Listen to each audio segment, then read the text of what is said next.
तो हेलो दोस्तों, कैसे हो आप सभी लोग। तो आज है हमारा डे 1 और हमारा टॉपिक है लीवर अब्सेस। लीवर अब्सेस एक ऐसी बीमारी है जो लीवर के अंदर पस बन जाता है, उसको कहते हैं लीवर अब्सेस। यह पस लीवर के टिश्यू के अंदर भर जाता है, इसको मवाद भी बोला जाता है। यह मुख्यतः दो या दो से अधिक भी हो सकते हैं। इसका कारण होता है कि बैक्टीरियल इन्फेक्शन या कोई पैरासाइट या कोई फंगल इन्फेक्शन हो। तो इसका फंगल इन्फेक्शन का कोई मतलब नहीं है, क्योंकि ये अंदर की टिश्यू है, इसीलिए इसको मुख्यतः दो ही इन्फेक्शन इन्फेक्टेड करते हैं। एक है पैरासाइट और दूसरा है बैक्टीरियल। ये इंटरनल में जाके लीवर के टिश्यू के अंदर मवाद बना। तो आइए जानते हैं हम इसके लक्षणों के बारे में। तो इसके सबसे पहले लक्षण होते हैं पेट के ऊपरी दाहिने हिस्से में दर्द होता है। यह अलग अलग भी हो सकता है, किसी को तेज़ किसी को कम। इसके अलावा इसमें बुखार आना, मितली या उल्टी महसूस होना, सांस लेने में तकलीफ़ होना भी शामिल है।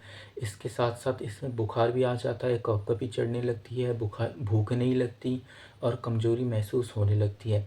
इसके मरीजों में अगर यह बढ़ जाता है तो कभी कभी इसका ये अब्सेस फट भी सकते हैं।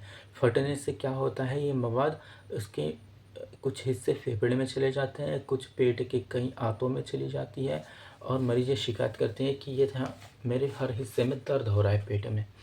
तो इसके लिए सबसे ज़रूरी है, जैसे ही कोई भी परेशानी या तकलीफ़ हो तुरंत आप अपने डॉक्टर से ज़रूर मिलें। अब हम जानते हैं कि यह कैसे होता है, यानी लीवर अब्सेस कैसे होता है। जैसे हम कोई दूषित जल पी लेते हैं जिसमें एंटी एमीबिया हिस्टोलाइटिका पैरासाइट्स पाए जाते हैं, वो हमारे पीने के पानी के द्वारा सीधा लीवर में चला जाता है और वो उसको इन्फेक्टेड कर देता है, जिससे यह लीवर अब्सेस हो सकता है।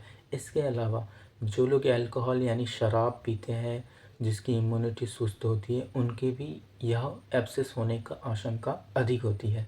इसके अलावा जो लोग डायबिटीज़, एचआईवी या कैंसर जैसे इलाजों में इस्तेमाल होने वाले कीमियोथेरेपी का उपयोग करते हैं, उनको भी यह लीवर अब्सेस होने की आशंका ज़्यादा होती है। तो आइए अब जानते हैं कि हम इसका पता कैसे लगाया जाए। सबसे पहले तो नॉर्मल सिम्टम जो मैंने पहले आपको बताया है कि आपके दाहिनी ओर दर्द महसूस होगा, कभी तेज होगा कभी हल्का होगा।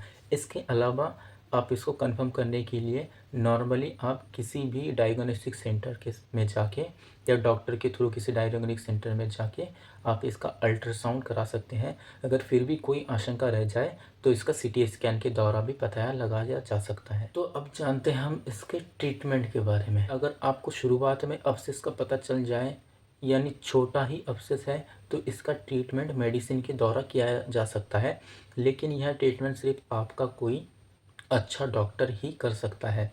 इसके अलावा इसको ऑपरेशन के थ्रू निकाला जाता है अब्सेस को, उसके बाद मेडिसिन चलाया जाता है। उसके बाद जाके ये धीरे धीरे रिकवरी होके ऑटोमेटिकली ठीक होने लगता है। इसके कुछ डाइट्स भी फॉलो करने पड़ते हैं, जैसे कि सबसे पहले आपको अगर अल्कोहल लेते हो यानी शराब पीते हो तो आपको बंद करना पड़ेगा। तली भुनी जैसे पकोड़े समोसे ये सब आपको नहीं लेनी है, बिल्कुल भी अवॉइड करनी है।